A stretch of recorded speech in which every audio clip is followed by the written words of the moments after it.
घर का एक एक कोना अच्छे से साफ करना। गंदगी का एक अंश भी मुझे नहीं दिखना चाहिए। जाओ। मोहिनी। जी छोटी माँ। तुम अलका और चंद्री को दाइमा के कमरे में लेकर जाओ, उनका कमरा साफ करवा देना। हम दाइमा के कमरे में? क्यों छोटी माँ, हमारा उनके कमरे में जाना जरूरी है क्या? हमारा मतलब है वो दाइमा के कमरे में खून वून देख के हमें तो चक्कर आने लगते हैं। सच्ची छोटी माँ। छोटी माँ, मोहिनी दीदी को रहने दीजिए। घर की साफ सफाई की जिम्मेदारी मेरी है। तुम्हारी जिम्मेदारी क्या थी क्या है, इससे मुझे कोई मतलब नहीं। तुम्हें बस इतना समझना चाहिए कि दाइमा तुम्हारी परछाई तक अपने कमरे में पड़ने देना नहीं चाहती। बरखा, तुम दाइमा के कमरे में चली जाओ। दाइमा पर काला जादू करने वाली को उनके कमरे में मत जाने देना।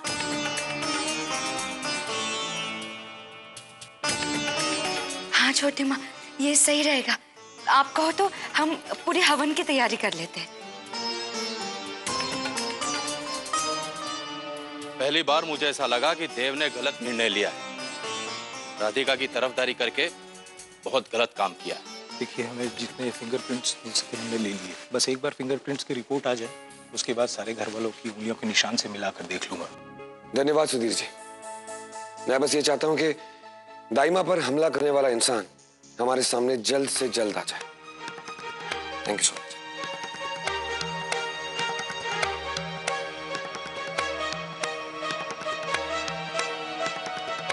ये सारी तैयारियां किस बात की है? घर के शुद्धिकरण के लिए पूजा रखी गई है, उसी की यहाँ पर सब तैयारी हो रही है। पर मुझे तो इस पूजा के बारे में कुछ पता ही नहीं है। तुम्हें कुछ पता हो तो भी तुम क्या कर रहे हो आजकल? तुम तो बस अपनी आंखें मूंद कर मन चाहे फैसले ले रहे हो। राजपुरोहित होने के नाते मुझे मनचाहा करने का अधिकार नहीं है। मेरे निर्णय उन सबूतों के आधार पर होते हैं जो मुझे नजर आते हैं। अगर ऐसा है तो फिर शायद तुम वही देख रहे हो जो तुम देखना चाहते हो, सच्चाई नहीं। क्यों? कुछ समय पहले जब मैंने राधिका के खिलाफ निर्णय सुनाया था, तब ये किसी को नहीं दिखाई दिया था कि मेरा निर्णय निष्पक्ष था।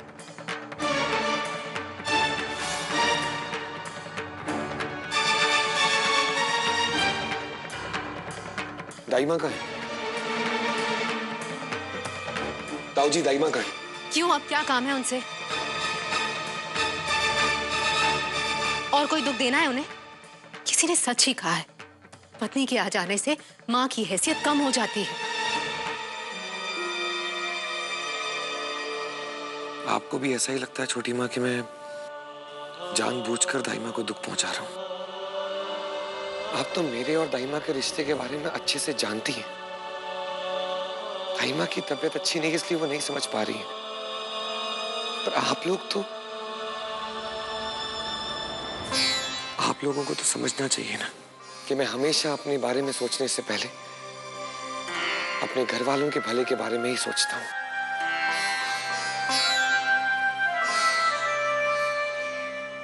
और रही बात एक बेटे और एक पति की जिम्मेदारियों को समझने की, तो मैं सिर्फ इतना ही जानता हूं, अगर मन में विश्वास ना हो तो इंसान इंसान नहीं है।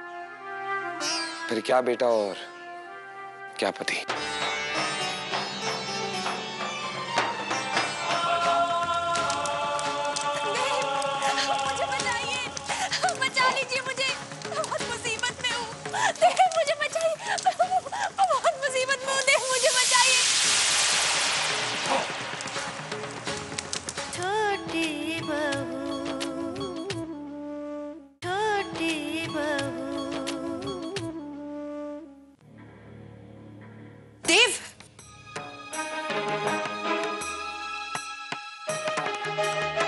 देव, मैं जानती हूँ आप पर क्या बीत रही है।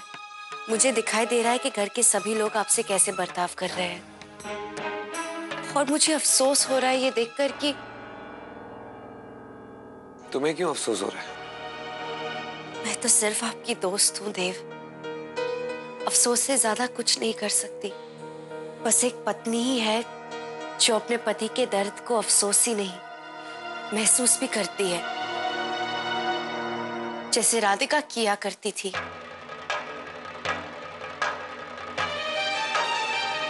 किया करती थी मतलब? तुम्हें ऐसा क्यों लगता है कि वो अब नहीं करती? जो मुझे लग रहा है वो घर के बाकी लोगों को भी लग रहा है। दाई माँ को ये फर्क सबसे ज्यादा महसूस हो रहा है देव। तुम कहना क्या चाहती हो मेरे कुछ समझ में नहीं आ रहा।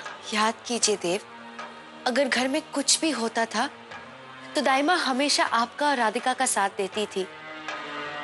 पर आज अगर दाई माँ कुछ कह रही है, वो भी इतने दावे के साथ, सबूतों के साथ, आपके मन में शंका नहीं उठेगी क्या? जिस मन में विश्वास होता है वहां शंका की कोई जगह नहीं होती। आपको नहीं लगता कि आज जो राधिका कर रही है वो राधिका जैसा बर्ताव नहीं है? मतलब जिस राधिका को मैंने जाना, जिससे आपने शादी की, वो बलिदान की मूरत थी। अगर उसे पता चले कि उस पर इतना बड़ा इल्जाम लगा है, घर के सभी लोग उससे परेशान हैं, तो वो घर छोड़कर चली जाती। उसका बलिदान ही उसकी पवित्रता, उसकी सच्चाई का सबसे बड़ा प्रमाण है। पर आज की राधिका ऐसा कोई बलिदान करने को तैयार ही नहीं। वो तो ऐसे करने के बारे में सोच भी नहीं रही। क्योंकि मैं ही नहीं चाहता था कि वो ये घर छोड़कर जाए। ऐसा तो मैं भी नहीं चाहती देव, पर उसने एक बार भी खुद से होकर ये नहीं कहा कि वो घर छोड़कर जा रही है। आपको नहीं लगता कभी कभी कि ये वो हमारी राधिका है ही नहीं, वो बदल गई है? उसमें एक बहुत बड़ा परिवर्तन आया है। परिवर्तन तो प्रकृति का नियम होता है बरखा। क्यों? सही कहा ना मैंने? अब परिवर्तन नहीं होगा तो प्रकृति का संचालन रुक जाएगा। हर चीज में परिवर्तन आता है। हर एहसास, हर भाव, हर रिश्ते में परिवर्तन आता है। प्रेम में, दोस्ती में,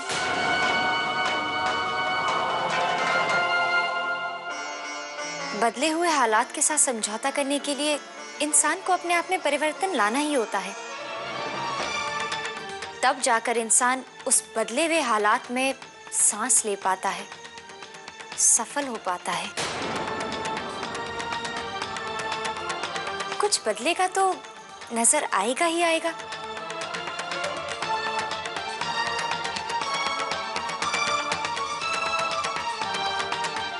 जब इंसान गलत इरादों के साथ बदलता है तो वो सबसे छुपाने की कोशिश करता है।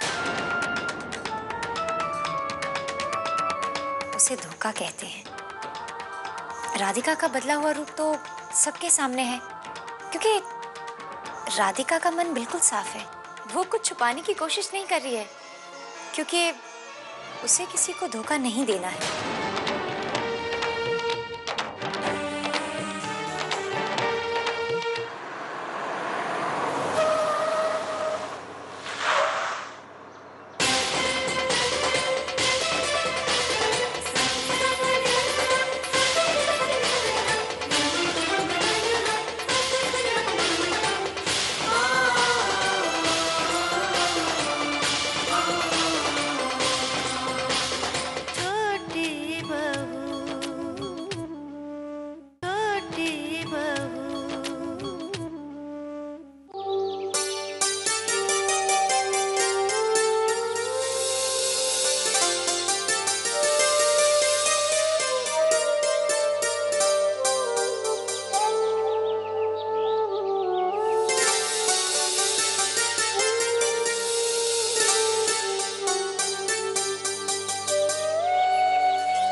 दाई माँ,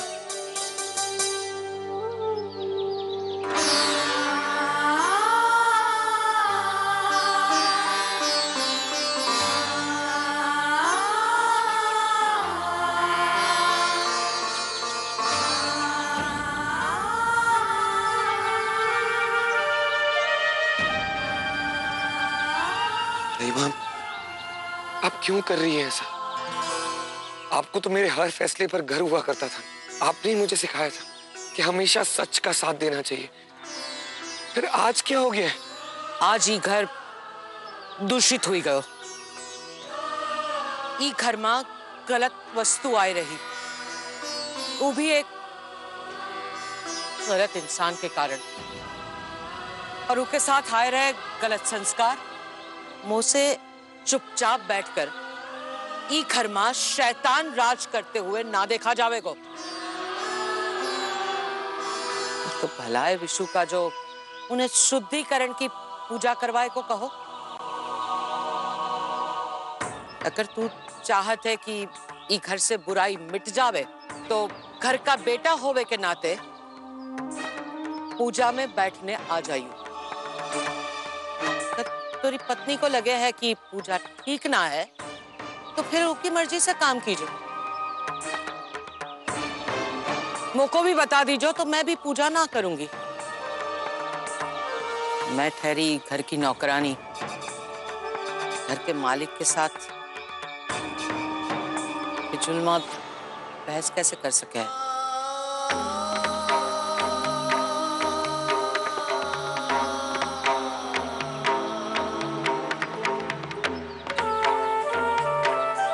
शैतान इस घर में ही नहीं, आपके दिल में भी अपना स्थान बना चुका है दाई माँ। ये पूजा वो असुर घर की शुद्धि के लिए नहीं, अपने स्वार्थ के लिए कर रहा है। ओम पवित्रो पवित्रा वा सर्वावस्थांगतोऽपि वा या पुंडरीकाक्षोषा भयमा मंत्रकी ओम ईशानी देवता। आज इस हवन के मंत्र मुझे परेशान नहीं करेंगे, क्योंकि इसका आयोजन मैंने किया।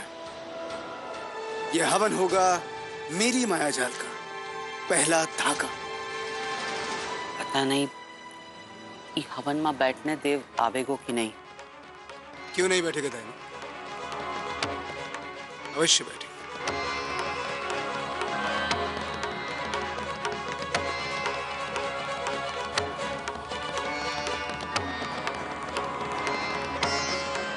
नहीं हो राधिका। इको बताए दो विशु कि इस शुद्धिकरण हवन में राधिका ना बैठ सकत है। पर दाई माँ, रहने दीजिए, इस हवन में आपकी जरूरत है। और रहा मेरा सवाल, तो ईश्वर की पूजा के लिए मुझे कोई स्थान की जरूरत नहीं। अब मैं यहाँ ठीक हूँ, आप जाकर स्थान ग्रहण कीजिए। यहाँ रहकर भी मेरा पूरा ध्यान पूजा में रहेगा।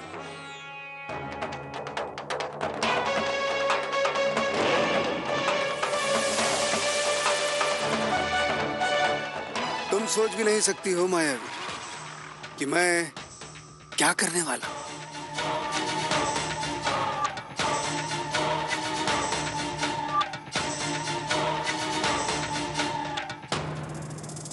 ओम पवित्रो पवित्रा वा सर्वावस्थांगतोऽपि वा या पुंडरीकाक्षोषा भयमा मंत्रा शुचिहा।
राधिका,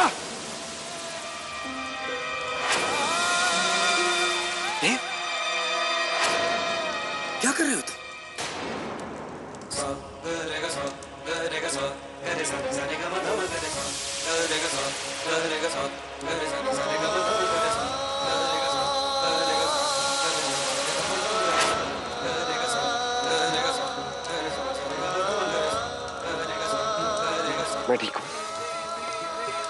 देव, हो क्या गया है तुम्हें?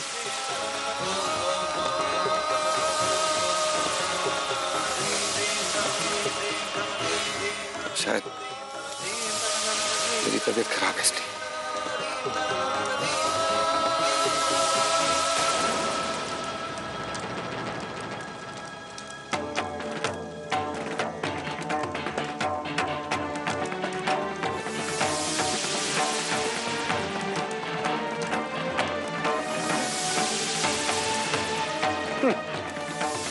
इसका डर तो वही हुआ, इस शुद्धिकरण हवन में विघ्न पड़ गया।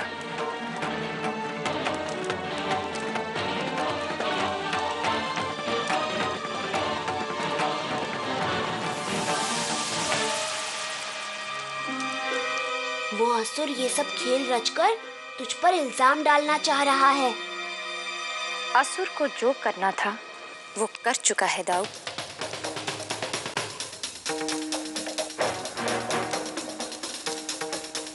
करमजली,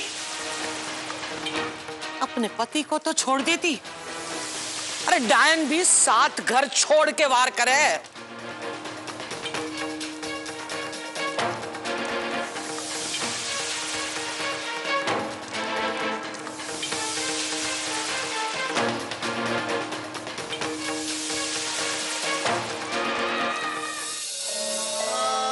मुझे हवन की अग्नि में ऐसा सब कुछ क्यों दिखाई दिया राधिका?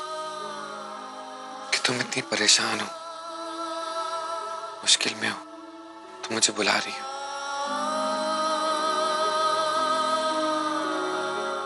मुझे बहुत डर लग रहा है राधिका। आप अपनी पत्नी को लेकर चिंतित हैं, इसीलिए आपको वो सब दृश्य दिखाई दे रहे हैं। पिछले कुछ दिनों में सभी घर वालों ने राधिका के खिलाफ उंगली उठाई, पर आपने अपनी पत्नी की रक्षा की। पर फिर भी कहीं ना कहीं आपके मन में डर बैठ गया है कि वो फिर से किसी मुसीबत में ना पड़ जाए, इसीलिए आपको ये सब दिखाई दिया। विश्वास कीजिए, राधिका को कुछ नहीं हो सकता। उसकी रक्षा के लिए आपका प्यार, आपका विश्वास और कान्हा है ना, तो सारी चिंता छोड़ दीजिए।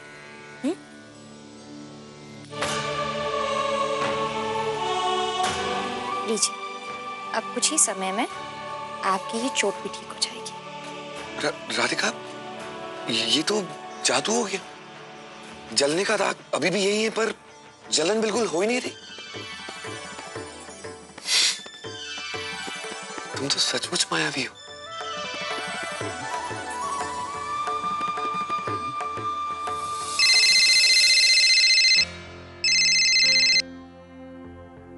हेलो जी, जी ठीक है, मैं अभी आता हूं। राधिका, मिठा दीजिए को, मुझसे कुछ काम है, मुझे जाना होगा।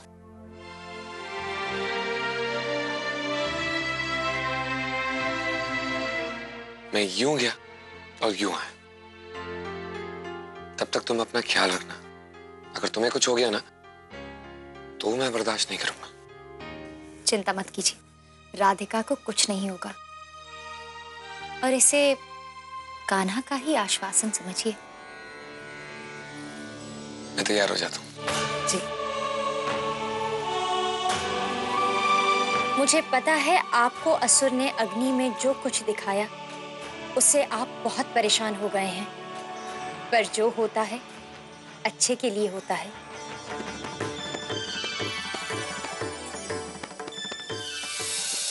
आप जानते हैं चाचा जी, देव को हवन की अग्नि में राधिका दिखाई दी, परेशान, बेहाल, मदद के लिए पुकारती हुई। किसने कहा तुमसे?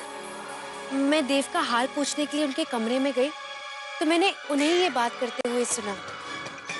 मुझे तो बहुत डर लग रहा है। राधिका कुछ होगा तो नहीं ना? कहीं राधिका देव को किसी तरह का संकेत देने की कोशिश तो नहीं कर रही? पर राधिका तो घर पर ही है ना। हो सकता है कि जो घर पर है वो असली राधिका ना हो। असली राधिका वो हो जो अग्नि में मदद मांगने की कोशिश कर रही थी। तभी तो दाइमा को लग रहा है कि जो घर पर राधिका है वो बदल गई। सुनकर बड़ा अजीब लग रहा है चाचा जी।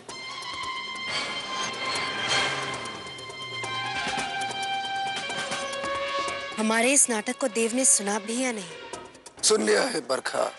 हम जो कुछ उसे सुनाना चाहते थे उसने सुन लिया।